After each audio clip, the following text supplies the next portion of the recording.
Simon & Schuster Audio presents Santa and Pete by Christopher Moore and Pamela Johnson.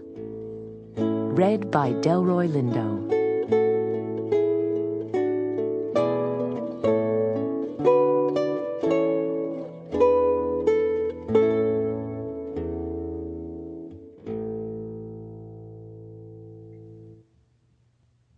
The moment I open the delicate tissue protecting the first ornament, I feel a rush of Christmas spirit.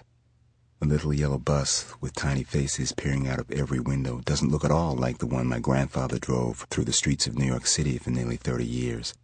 But I chose it to represent him because he schooled me on the finer points of love and life. We keep the tiny bus in one of our 3 boxes of Grandcester ornaments. Every December, my wife, Cassandra, our children, Maria and Manuel, and I bring the boxes up from the basement to our living room. Slowly but surely, we transform the fragrant pine branches into our family tree. Sometimes toward the end of the evening, our children start to get sleepy, but they awake the moment we open the final box and unveil the miniature figurines of Santa and Pete.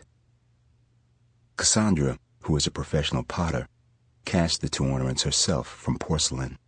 Santa is rosy-cheeked, wearing the familiar crimson coat and coal-colored boots, while Pete has a lean, chiseled black face framed by a white turban and wears a long brown tunic.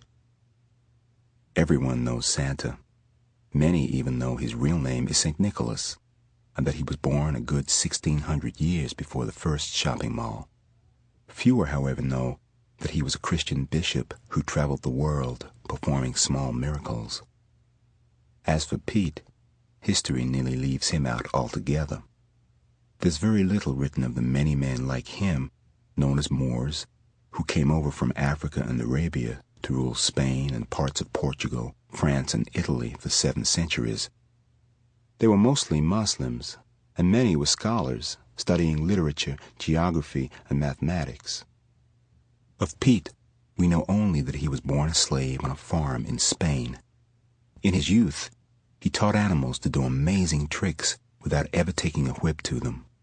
He was so enterprising that by the time he was 18, he'd earned enough money to buy his freedom. He left the farm and ventured into the forest to commune with God and to study the heavens so that he might learn to navigate the earth. Whenever he Sample complete. Ready to continue?